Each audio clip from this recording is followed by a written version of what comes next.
একদম শেষে আমি যে ধারণা শেয়ার করতে চাই তা হলো আমাদের কোনো ভারসাম্য নেই। আমরা যেভাবে ইসলামকে মানুষের সামনে তুলে ধরি, এতে করে মুসলিমদের জন্য ইসলাম পালন করা কষ্টকর হয়ে দাঁড়িয়েছে। অনেক মুসলিমের ধারণা তারা সব কাজে আল্লাহর অবাধ্যতা করছে, আর আল্লাহ শুধু তাদের শাস্তি দিবেন। আল্লাহ সব সময় তাদের উপর রেগে আছেন, অথচ আল্লাহ নিজেই বলছেন মা ইয়াফআলুল্লাহু বিআযাবিকুম, আল্লাহ তোমাদের শাস্তি দিয়ে কি করবেন? আল্লাহ আপনাদের শাস্তি দিতে চান না। আমাদের আবার এই দিনের রহমতের কথা প্রচার করতে হবে, এই কিতাবের রহমতের বাণী প্রচার করতে হবে, এই বৃষ্টির বর্ষণ হতে হবে। আবার বৃষ্টি আল্লাহ রহমতেরই এক নিদর্শন, তাই না? তাই কোরআন আল্লাহর প্রেরিত রহমত। শেষ বক্তব্য, কোরআন কিভাবে আমাদের জন্য রহমত সে ব্যাপারে কিছু বলি। শেষ বক্তব্য, কোরআন কিভাবে আমাদের জন্য রহমত সে ব্যাপারে কিছু বলি। আমি কাতারে সূরা আর রহমান নিয়ে কথা বলেছিলাম, এখানে শুধু একটা জিনিস শেয়ার করব, শুধু একটা বিষয়। আজকে ফিরে যাওয়ার সময় এই কথাটা ভাবতে থাকুন। সূরা আর রহমান শুরু হয়েছে আর রহমান দিয়ে। এটা আল্লাহর খুবই সুন্দর একটা নাম, তাই না? এটা আল্লাহর সেই নাম যাতে ভালোবাসা আছে, যাতে স্নেহ আছে। আল্লাহর সেই নাম যা রাহম শব্দটার সঙ্গে সম্পর্কিত। কত সুন্দর নাম আল্লাহর। বোস্টনে এক মেয়ে এসে আমাকে বলল আমি ইসলাম ধর্ম ছেড়ে দিয়েছি। আমি জিজ্ঞেস করলাম কেন ছেড়ে দিয়েছেন? মেয়েটা বলল সূরা আর রহমানের জন্য। আমি বললাম কেন? সূরা রহমান আপনার কি ক্ষতি করেছে? সে বলল সূরা রহমানে আল্লাহ শুরু করেছেন আর রহমান দিয়ে।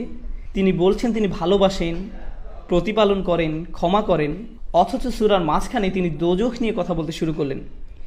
কিভাবে মানুষ সেখানে পুড়তে থাকবে, কিভাবে মানুষকে টর্চার করা হবে, কিভাবে আল্লাহ যিনি কিনা ভালোবাসাপূর্ণ রহমতদাতা, তিনি কিভাবে মানুষকে টর্চার করেন, তিনি কিভাবে এটা করতে পারেন। আর আমার তার সাথে দীর্ঘ কথোপকথন হয়েছে এই নিয়ে। আমি শুধু একটা কথা বলতে চাই, সূরা রহমানে জাহান্নামের যে বর্ণনা দেওয়া হয়েছে তার সম্পূর্ণ কোরআনের সবচেয়ে ভয়ঙ্কর বর্ণনাগুলোর একটি। এই বর্ণনা রেটেড, এতে থাকা গ্রাফিক শব্দের কারণে এবং অত্যাধিক ভয়ঙ্কর বিষয়বস্তুর জন্য। আপনি শুনতে পাবেন এখানে জীবন্ত মানুষকে গরম পানিতে ফুটানো হচ্ছে। যখন তাদের ফুটানো হচ্ছে তারা অন্য পাশে থাকা আগুনের দিকে তাকিয়ে বলবে বোধহয় আগুনে পোড়া এর থেকে ভালো। তারা ফুটানো পানি থেকে পালিয়ে আগুনের কাছে যাবে। আগুন তাদের পুড়িয়ে ফেলে তারা ফুটন্ত পানির দিকে তাকিয়ে বলবে না, আমি ফুটন্ত পানিতে যাব। ও আল্লাহ, কি ভয়ঙ্কর! এই বর্ণনা শুনে আপনি কি ভয় পেয়েছেন, ভীত হয়েছেন একটু? কারণ আমি শুনে যথেষ্ট ভীত হয়েছি। আর যেই মাত্র আপনি ভয় পেলেন, আল্লাহ কি বলছেন? ওয়ালিমান খাফা মাকামা রাব্বিহি জান্নাতান, যে তার রবের সামনে দাঁড়াতে ভয় করলো তাকে দুটি জান্নাত দেয়া হবে। আপনাকে ভয় দেখানোর মূল উদ্দেশ্য ছিল নিশ্চিতভাবে আপনাকে জান্নাত প্রদান করা। এটাই ছিল মূল উদ্দেশ্য। তিনি আপনাকে ভয় দেখালেন আর তারপর বললেন ভয় পেয়েছো, আচ্ছা তোমার জন্য দুটি জান্নাত। সুবহানাল্লাহ। যখন তিনি আপনাকে ভয় দেখান এর বদলে ভালো কিছু উপহার দিলেন। আল্লাহ হলেন এমন, কিন্তু আমরা এমন না।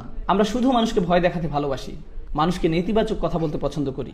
এই সময়টা এই উম্মতের জন্য এক বিষণ্ণ সময়। এই উম্মতের এখন প্রয়োজন ইতিবাচক বার্তা, আর এর জন্য আল্লাহর কিতাবের চেয়ে ভালো বার্তা নেই। যা শুরু হয়েছে আলহামদুলিল্লাহ বলে। এই শব্দ আলহামদুলিল্লাহ এর মানে হলো আমরা আল্লাহর প্রতি কৃতজ্ঞ, আমরা আল্লাহর সমাদর করি সব কিছুর জন্য। সময় যতই খারাপ থাকুক না কেন আমরা ইতিবাচক থাকবো, কারণ প্রত্যেক নামাজ আমরা শুরু করি আলহামদুলিল্লাহ বলে, যার মানে হলো আমাদের অবশ্যই ইতিবাচক হতে হবে। আমরা বিষণ্ণ হলে চলবে না, নেতিবাচক হলে চলবে না, রাগান্বিত হলে চলবে না, জাজমেন্টাল হলে চলবে না। আমাদের কৃতজ্ঞ এবং ইতিবাচক হতে হবে। এটাই আল্লাহর কিতাবের বার্তা। আমাদের এই জ্ঞানকে মনে ধারণ করতে হবে। আমি দোয়া করি আল্লাহ আজ্জা ওয়া জাল্লা আমাদের উপকৃত হওয়ার এবং অন্যদের উপকার করার ক্ষমতা দিন তার কিতাবের প্রজ্ঞা হতে। আর আমি দোয়া করি যেন আল্লাহ সকলকে এই যোগ্যতা দিক যাতে আমরা অন্যদের জন্য দৃষ্টান্ত হতে পারি এই কিতাবের বাণী তুলে ধরার ক্ষেত্রে, নবী সাল্লাল্লাহু আলাইহি সাল্লামের রেখে যাওয়া সুন্নাত প্রতিষ্ঠার ক্ষেত্রে। সবশেষে আমি একটা অ্যানাউন্সমেন্ট করতে চাই, এটা বলেই এই সন্ধ্যার আলোচনা শেষ করব ইনশাআল্লাহ। অ্যানাউন্সমেন্টটা হলো, আপনাদের মাঝে যারা আমার সাথে কোরআন শিখার ব্যাপারে আগ্রহী, আমি দুবাই সহজে আসতে পারবো না, আমি সহজে খালিজ আসতে পারবো না। আমি আমার বাচ্চাদের খুব মিস করি। আর আমার অনেকগুলো বাচ্চা, 6 জন, এটা অনেক। আমি জানি এখানে কেউ কেউ ভাবছেন হ্যাঁ আমার তো 12টা আছে, তবে আমার জন্য 6টা অনেক। আর আমেরিকাতে এটা বিশাল সংখ্যা। আমরা সবাই পার্কে গেলে মানুষ বলে সবগুলো আপনার বাচ্চা? হ্যাঁ সবগুলোই আমার। আপনার তো একা একটা গোষ্ঠী। আমি বলে হ্যাঁ আমার ভাই। তো আমি আমার সন্তানদের খুব মিস করি, তাই বাসায় থাকতে চাই, আমি বাসায় থেকেই কাজ করতে চাই।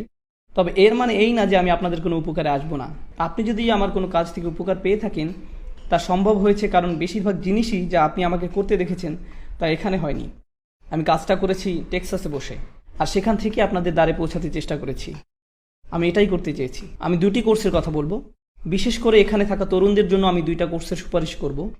আপনি যদি আমার কাছে এই 2টি কোর্স স্টাডি করেন তাহলে এটা আপনার কোরআন বোঝার ক্ষেত্রে একটা সুন্দর সূচনা তৈরি করে দিবে। শুধু এই 2টি কোর্স। প্রথম কোর্সটা হলো ডিভাইন স্পিচ। এটা ইউটিউবে নেই, ইউটিউবে 1-2টা ভিডিও থাকতে পারে এ সম্বন্ধে, তবে সম্পূর্ণ কোর্সের নাম ডিভাইন স্পিচ। দ্বিতীয় কোর্স হলো কোরআন ফর ইয়াং অ্যাডাল্টস। প্রথম কোর্স কী ছিল? Divine speech. দ্বিতীয় course Quran for young adults. আমি এই 2টি কোর্স করার পরামর্শ দিচ্ছি, বিশেষ করে এখানে অল্প বয়স্ক যারা আছে তাদেরকে। যেসব পরিবারে যাদের বাচ্চা 10-12 বছর বয়সের, তারা এই 2টি কোর্সই শুরু করতে পারবে। পরিবারের সকলে মিলে কোর্সটা করুন, একটা মজবুত ভিত তৈরি করে দিবে কোরআন শিক্ষায় প্রবেশের আগে ইনশাআল্লাহ। কারণ আপনার একটা ছোটোখাটো সূচনা দরকার গভীরে যাওয়ার আগে। এটাই হলো ডিভাইন স্পিচ আর কোরআন ফর ইয়াং অ্যাডাল্টস এর উদ্দেশ্য। আমি একটু বলে দিই ডিভাইন স্পিচে কী নিয়ে কথা বলা হয়। মানুষ জিজ্ঞেস করে আল্লাহ কোরআনে নিজেকে আমরা বলে সম্বোধন করেন কেন? জিজ্ঞেস করে কোরআনের সূরাগুলো ভিন্ন ভিন্ন অর্ডারে সাজানো কেন? জিজ্ঞেস করে কোরআনের বিষয়বস্তু ঘন ঘন পরিবর্তিত হয়ে যায় কেন? সবাই যখন এসব প্রশ্ন করে, আমি সকল প্রশ্নকে একত্রিত করে সবগুলোর উত্তর দেওয়ার চেষ্টা করেছি, যাতে আপনার আরও ভালো ধারণা সৃষ্টি হয় যখন আপনি কোরআন পড়ছেন এই বইয়ের বিশেষত্ব নিয়ে, এবং যাতে সঠিকভাবে মূল্যায়ন করতে পারেন। এই 2টি কোর্স অনলাইনে পাবেন, বাইয়েনা.tv-তে যাবেন, তাহলে ইনশাআল্লাহ এই 2টি কোর্সে অংশগ্রহণ করতে পারবেন।